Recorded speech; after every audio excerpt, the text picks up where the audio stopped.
Daniel Ricciardo was supposed to have a rebirth once he arrived at McLaren, but with only one podium/win under his belt in the last 1.5 years he's been with the team, it is safe to say that Daniel has disappointed team boss Zak Brown and the team. So what is happening to the Honey Badger as of late? Does he have enough time and trust from the team to turn things around? And what does it mean that McLaren is now trialling different drivers? Well, you're going to have to stick around to find out. But before we get to it, consider subscribing to the channel, as this will be the second week in a row that we've uploaded 5 times in a week, just to keep you guys updated on the latest happenings in the F1 space. Ricciardo is widely known and loved as the last of the late breakers during his time at Red Bull. But many believe that this driving style is what makes it hard for Daniel to adapt to the MCL 3.6. While many would say that it is up to Daniel to adapt to the tools he's been given, teammate Lando Norris would have Daniel's back, saying that he too had struggles of his own at the start of the season. I understand certain parts of it. The rest of it's at the same time. I just focus on myself, and that's all, you know? As much as I'm willing to help and offer advice and answer questions, it's not like I go out there only to try and do that. I still have to focus on my own race and try and finish 6th and get the good points. Like that. It's a balance. Certain things I do understand, other bits not so much. Because I do feel like it's a difficult car to drive, our car. You know, I think our characteristics, which he's also had over the past few years, even Carlos Sainz said it, they're quite specific and unique, so some of the driving styles you need are like not ones you kind of grow up learning, and therefore you have to adapt quite a bit. Norris would also add that he too had to change his driving style in order to adapt to the MCL 3.6, saying, "I struggled at the beginning of the season, probably with my driving style a bit more than what Daniel struggled with initially in the first few tests, and I feel like I had to adapt quite a bit." And to finish his statement, Lando would give some insight as to why he thinks Daniel is still struggling with the car, which would confirm the notion that it is Daniel's driving style that is hindering him from getting to grips with the car.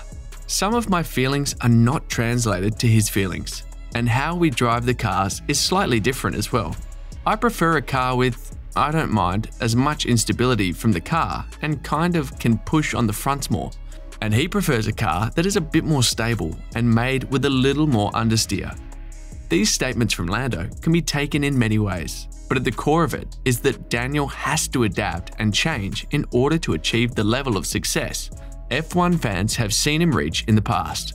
But how much time does one need? And how much does he still have to figure things out?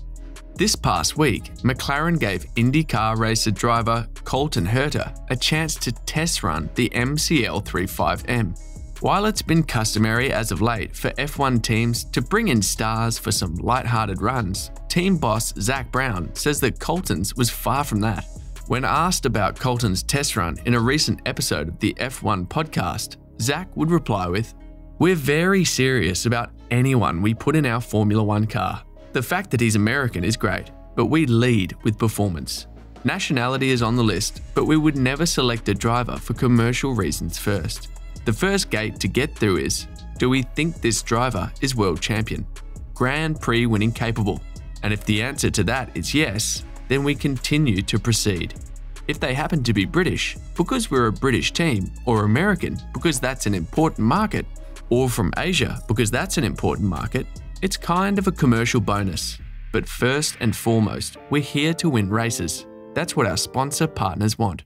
And yes, he's been very impressive in IndyCar. He was Lando Norris's teammate not long ago in Europe, so he has European racing background. So our thinking is, let's give him a go and see what he's made of. Colton has previously said on record that driving for an F1 team is a serious ambition for him. And after his test run, the media asked if he felt like he was fast enough for Formula 1. He would reply with, "You can't say no to that question, or else you wouldn't be a professional driver.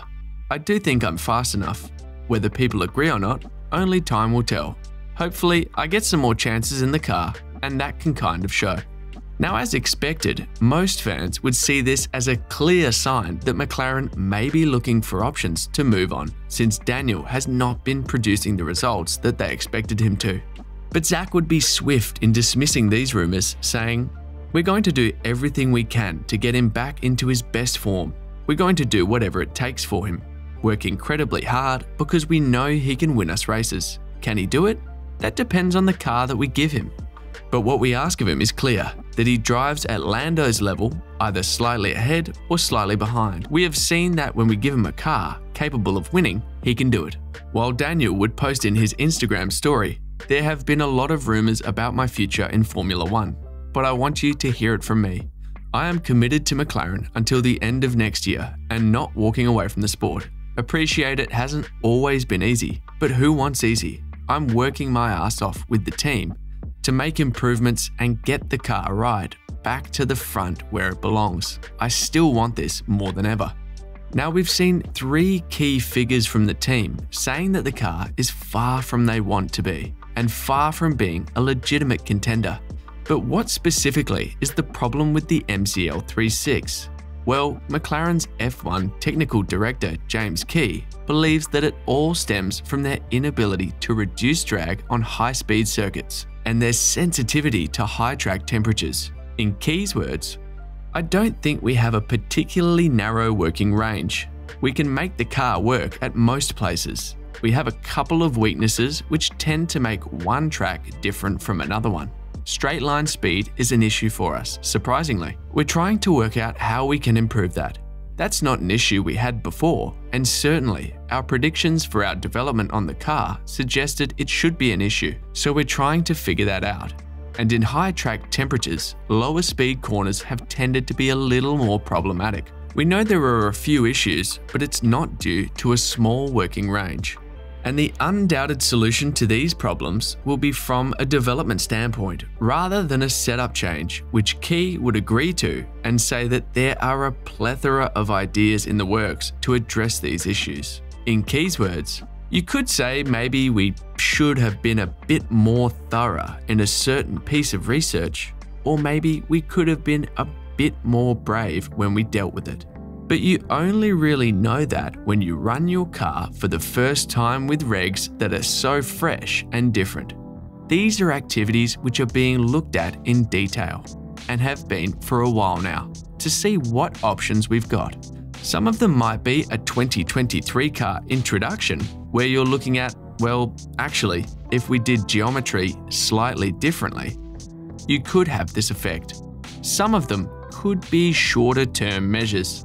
Both car weaknesses contain short and long-term activities to try and improve.